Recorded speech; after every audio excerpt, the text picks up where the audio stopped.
Hey guys, DMJ here. This is just a disclaimer that the video that you're about to watch is just for fun. There is a lot, it's like a circus that you're about to watch. And I had fun with it, it was a lot of fun. But I just want to give you a warning that, at the end of the video, I'll tell you what was going on and why this stuff was happening. But it was either, post the video and just have fun with it, or don't post any video at all. I'll catch up with you later in the video. Let's not take too long to get right into the game. Here's the premise. We have this swamp town, and a black dragon is going to be taking over this town at some point. And let's say that they have been bribing the black dragon. This is his domain. This is his territory. Until this thing shows up. We got a big old frog hemoth and a bunch of giant frogs with him. And basically, they have been devouring all of the villagers that are paying the black dragon. That doesn't work for the black dragon. So, he has hired these two. We have an adventuring wizard and a cleric of Cyrith, along with the black dragon, and they are going to try to put an end to this frog hemoth. 47 points and 36 points, and then this is considered a small black dragon according to the cards, but really it's supposed to be like a wormling, like smaller than this, but for the sake of the game I thought that this was way cooler to use. Really quickly, before we get into the initiative, I want to say that let's go over the terrain real quick. This is maybe waist-high swamp water, like through here, and it's different heights. Over here, this is really deep swamp water. And the frog hemoth, and I'm applying it to the little frogs as well. According to his card, he is invisible as long as all the spaces he's in is river water. So that would be this too. Him and his frogs down there, they are invisible right now. So we are just kind of creeping up into the town, and it's like really eerily empty, where the villagers have been ate by the frog hemoth. There might even be like some bones and stuff laying around where the frog hemoth ate them and then like puked them up all over. As always, initiative, black dice is the opposition, which would be the frog hemoth. Frog hemoth gets a 1 and we get a 5. So since we won, right now we're headed up into the town and we don't see anything. So we are like creeping along here. So I think we're gonna pass initiative over to the frogs. The frog hemoth is going to swim, and he's gonna swim under this little bridge right here and come up right about there. He is currently still invisible. And maybe us down there, maybe we can see like rippling in the swamp waters. We know that something really big is under there. So the dragon is going to fly up and land right about there. Adventuring wizard is going to double move up to here. So this first giant frog, and we're gonna see this too as this happens, they have a leaping ability. So he's gonna double move, but it's gonna be like, we're gonna see this happen. He leaps out to about here, and then his second jump lands right in the swamp right there, and he goes invisible again. The next one, over here, he's gonna leap up, we see him, and then he's gonna leap over here into the swamp right there too. And there's just like all these ripples going throughout the swamp. It's kind of dark because the torches are going, like it's just starting to get dark. And yeah, it's back over to us. Cleric double moves up and around and right over to here. All right, initiative. We win it again with a 16.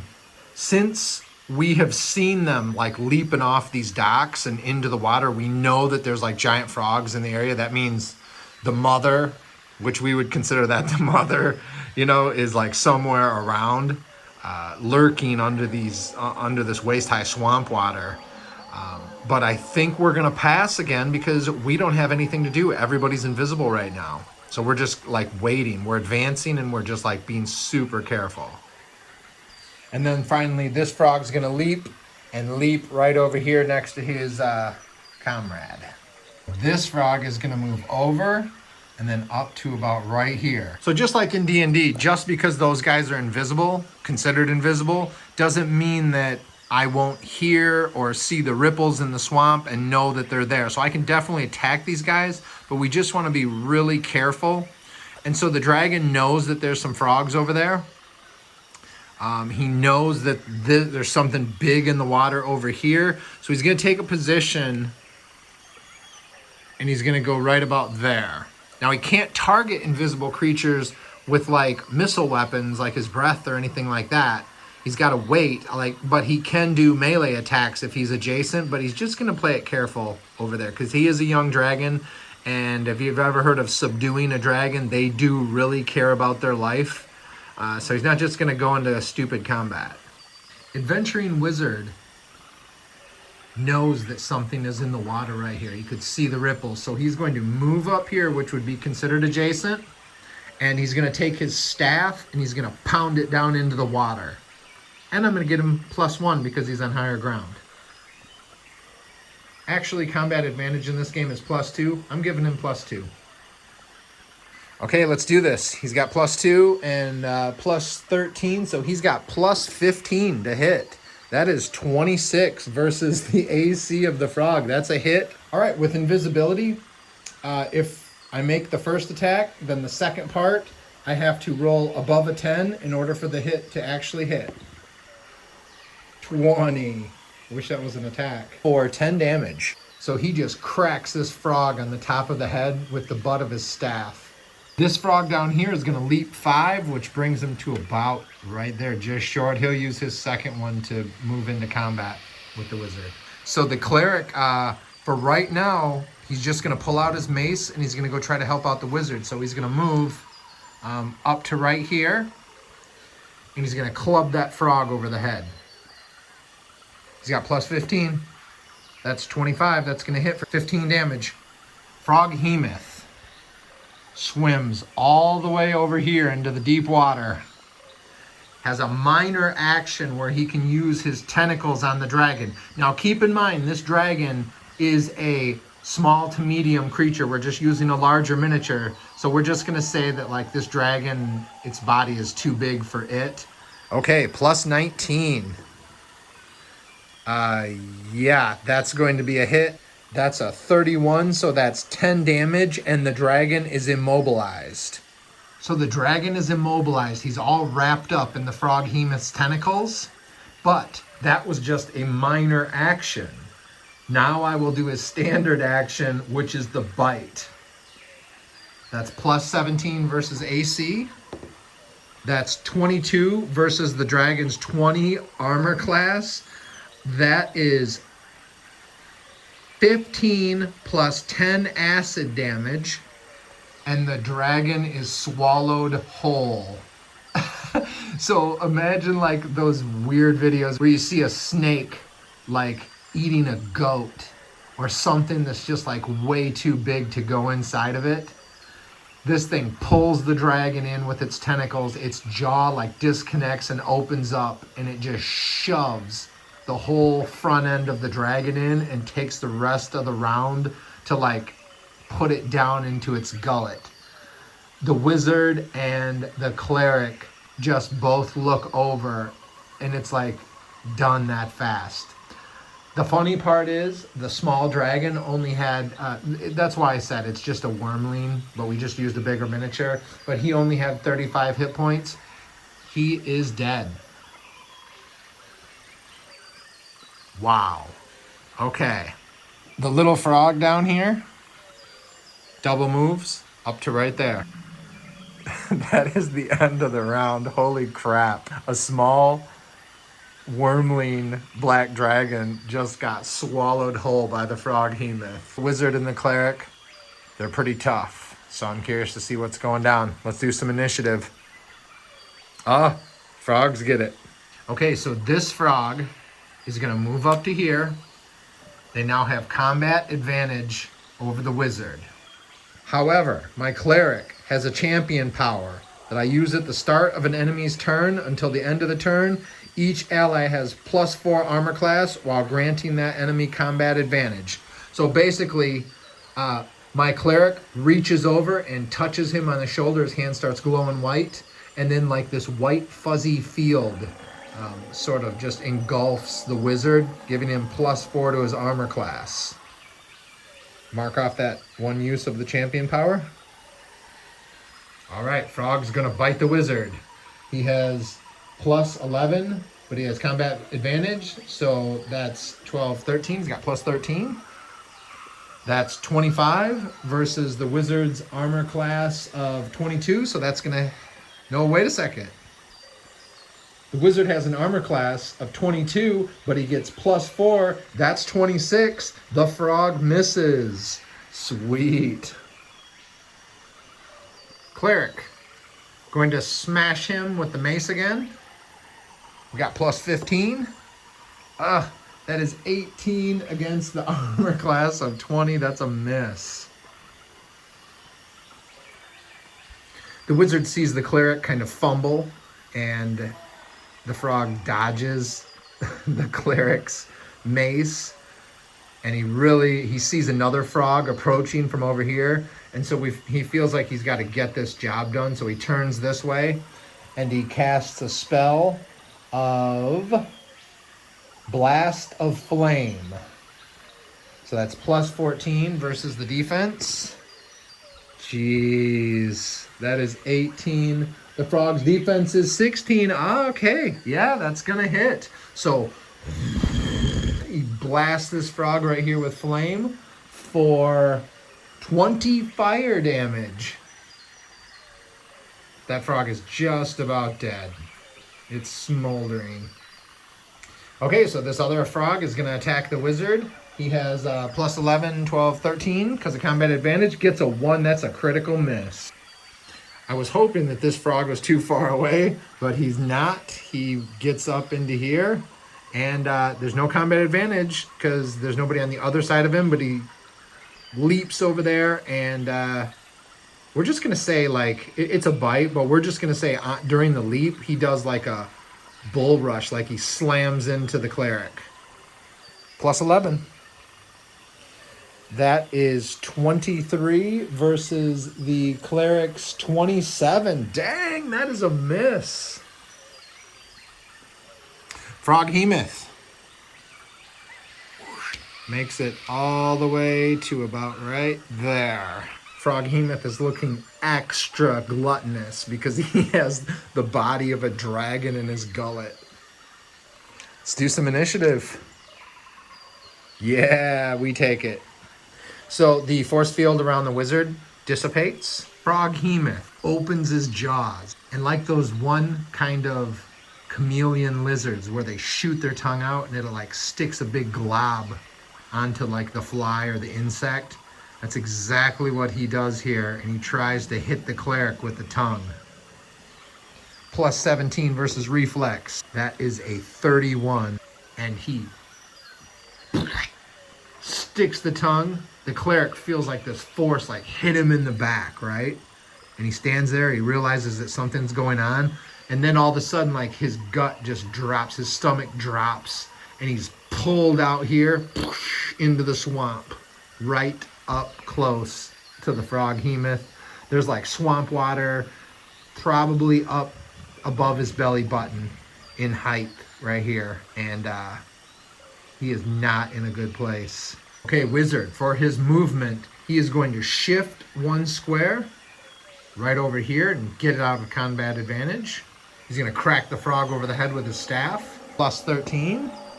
He's 17 versus 20 armor class. That's a miss. He's in just such a bad spot.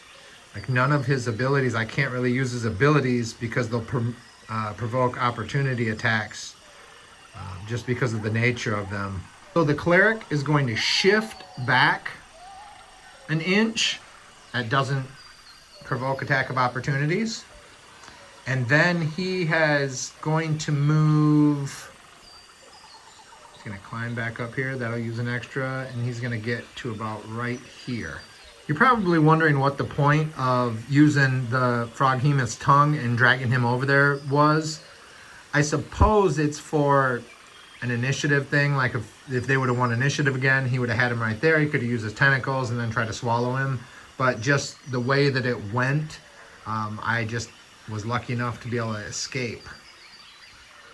This frog is going to turn around and bite the wizard. That's going to be a miss. This frog has a movement of 10 with the double move, so he's going to jump down in here, swim over, and then jump up to right here.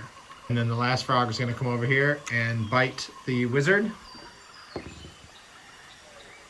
That is 25 versus the wizard's 22. That's going to be a hit for 10 damage.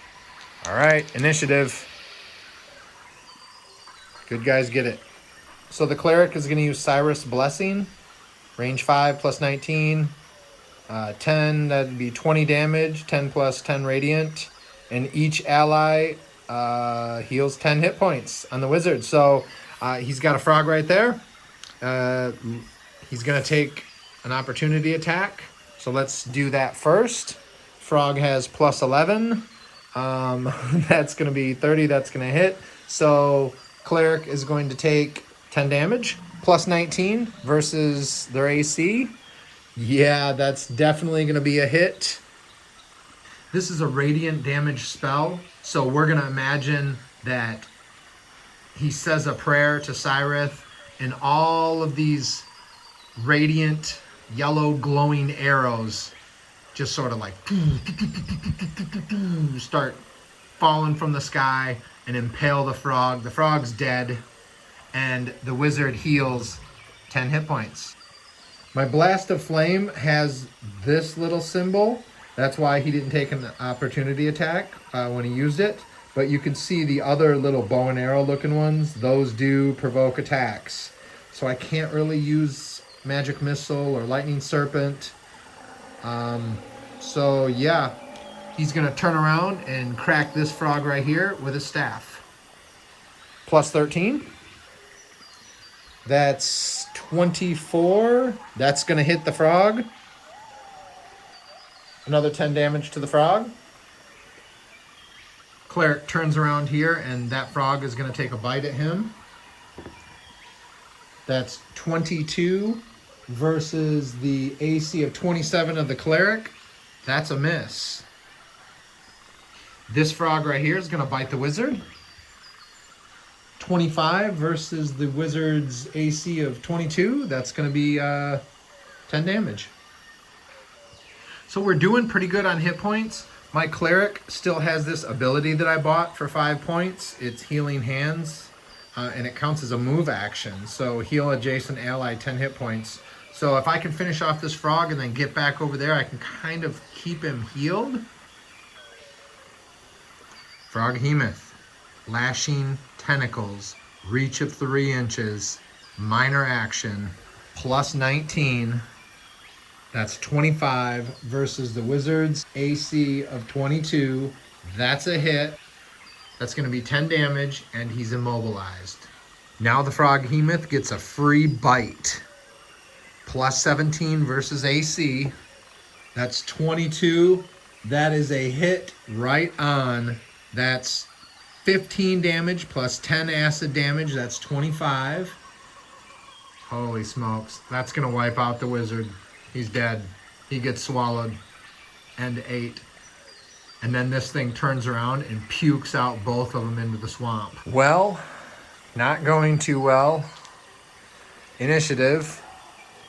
That's going to be the frogs. So for its move, the cleric hears the wizard get 8. And then he pukes out the dragon and the wizard into the swamp. And then all these tentacles just start shooting around boards around him. And this thing pulls itself up out of the swamp. You can hear like water dripping all over right behind him. Minor action, Lashing Tentacles, plus 19. That's 28 versus the cleric's 27 armor class. That's 10 damage and immobilized. Now he gets his free bite which is plus 17. That's 21. That is a miss. So my cleric had a couple options that he could have used when this thing attacked my wizard, but since he killed him straight out, it didn't really matter. So right now I need to get this little frog off of me, I think. Plus 15 versus armor class. Oh, that's a critical double damage. He wipes out that frog, and this is off of his, that condition ends. This frog is going to move up into combat initiative. Oh, okay. That's going to be the frogs. Since the little frog just moved up, he's going to follow that up with a bite. That's going to be 27. That's a hit for 10 damage. So as soon as the frog hits me, I'm using a champion power. When an enemy targets this creature with a melee attack, if it hits, that creature has -2 until the end of the battle. So I've used 2 charges of that. I'm saving the other one for the big dude right here. Mark that over there so I'll remember it, because I always look over at the card.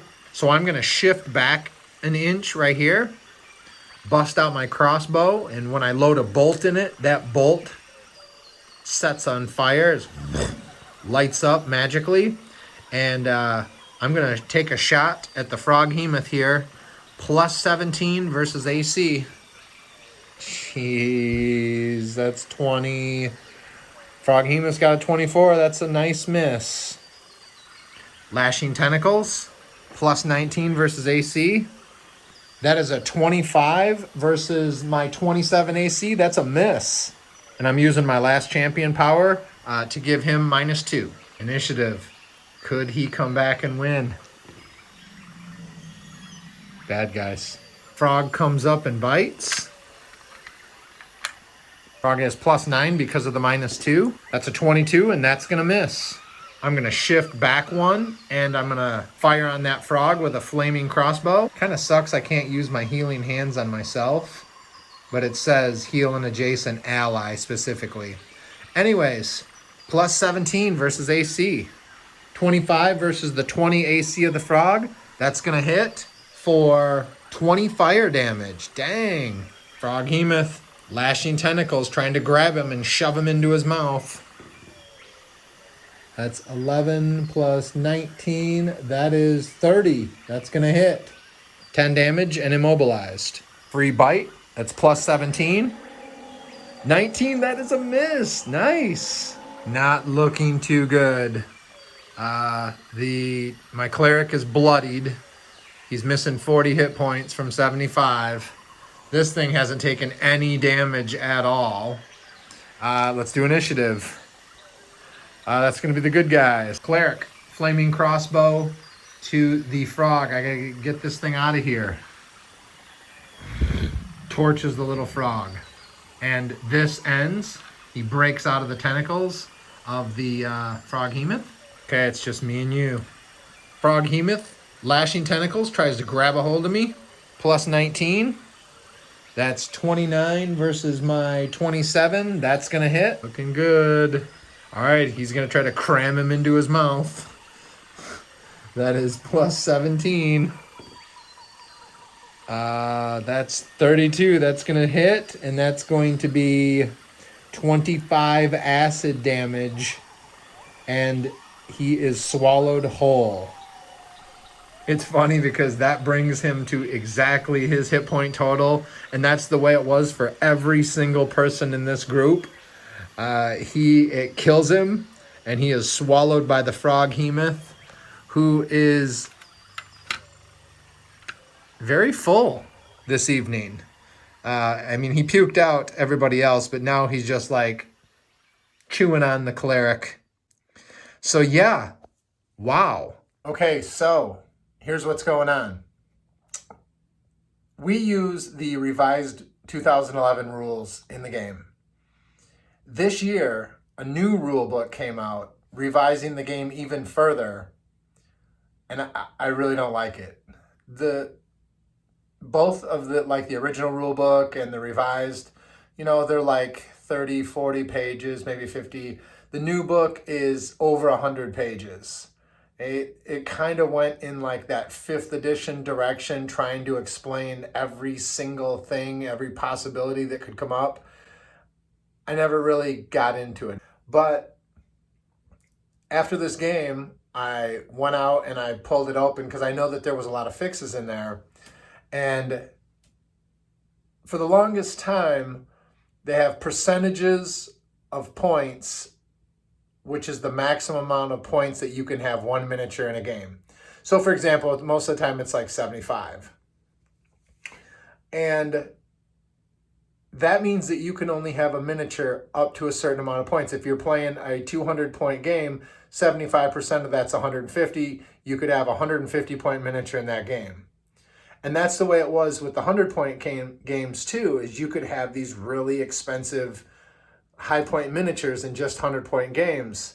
And as you've seen from the Cyclops, and as you've seen from the Froghemoth tonight, that doesn't work. Not for the 100-point games.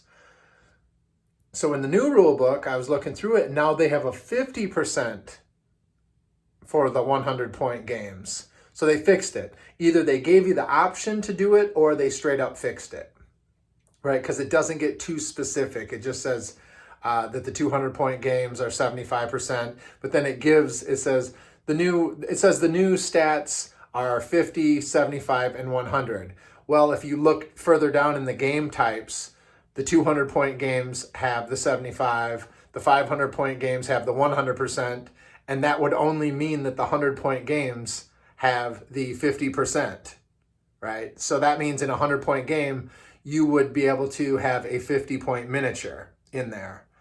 That makes a lot more sense. It's a lot better. It works better because these like the Cyclops, the Froghemoth, they can wipe out your entire warband. I mean, and I understand you got to use, tactics and creativity and shifting and getting away, shift and then move and then win initiative and stuff like that. Totally cool. And it didn't take away from the fun of the game, what happened tonight, by using that. But if I was playing with someone else, somebody would have felt robbed, and that's okay. I mean, some games are unbalanced, that you play, but I think reducing the points down to a 50% on the 100-point games, it's going to be way more awesome. It's going to work way better. It's going to make more sense. And then save these bigger miniatures for the 200-point games. And I'll do some of those in the future too. But for now, we're going to the 50%. So for the 100-point games, the most you can have is a 50-point miniature.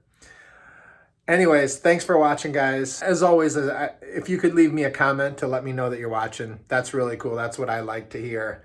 And I'll catch you guys next week. See ya.